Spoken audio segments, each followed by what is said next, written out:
What up guys, Tech King here with King City Customs. Today I'm just going to give you a quick little video. This is going to be how to make your own bracing for your box out of scrap wood you have laying around the shop. Today we're going to talk about how to make bracing for a box out of scrap wood you've got laying around the shop. So the first thing you do is you find out how big of a brace you need as far as the distance between the two panels you're going to brace. So for instance, the subs are going to be mounted on top in this box. So I need to brace from the baffle down to the very bottom of the box. So I need to measure that, already did, 20.5 inches. So I'm going to go over my scrap pile and I'm going to take, I already have some assembled, but I'm going to explain it to you guys. I'm going to take two pieces that are the correct dimensions and glue them together. So now we've got two 3/4 inch pieces glued together to make an 1.5 inch thick piece. Then you cut it down with your handy dandy table saw, sorry, don't mind this, to 1.5 inches. So I've got 1.5 inches and 1.5 inches. I got 1.5 inches by 1.5 inches piece. So essentially I've almost got 1.5 inches diameter dowel rod.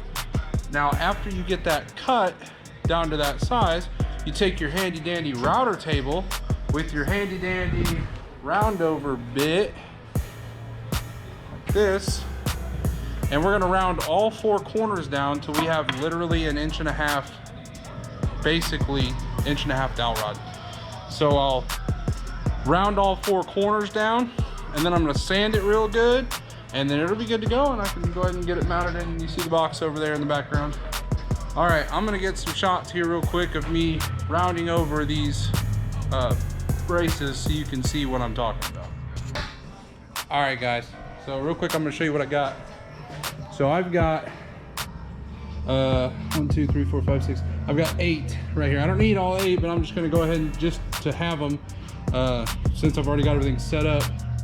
But first I'm gonna take one of my pieces that I cut off and test to make sure that I've got the depth set correctly on the sorry on the camera guys, on the depth set on the router correctly.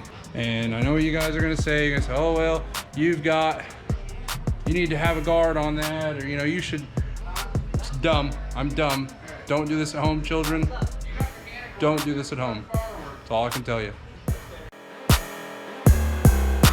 So if you can see, there's a little lip there. That means I've got that depth set too high.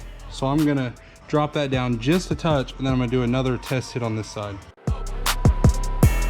Remember, this is the side, I had this lip right here, just that little lip.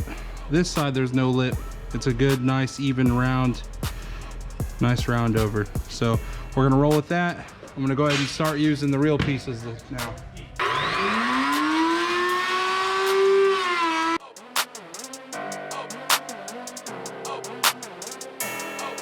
As you can see, this is pretty fairly round. It's got a flat spot here, you know, so I mean, but still it's very round, very nice and smooth, just like a dowel rod.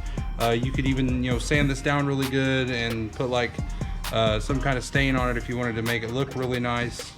But I'm just gonna leave it like this. I am gonna sand this a little bit, but I'm not gonna do a whole lot of refinishing work here because it's not, you're not gonna see them.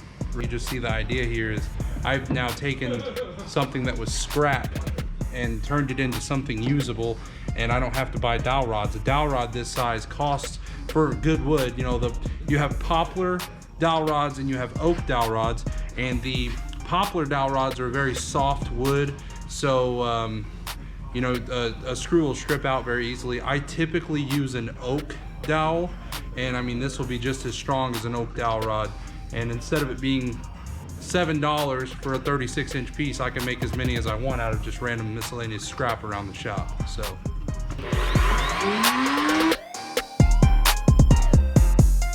all right guys, we have our finished product here.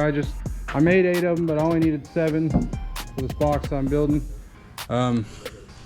If you have any questions about what I did, put it in the comments. If you like this video, give it a thumbs up.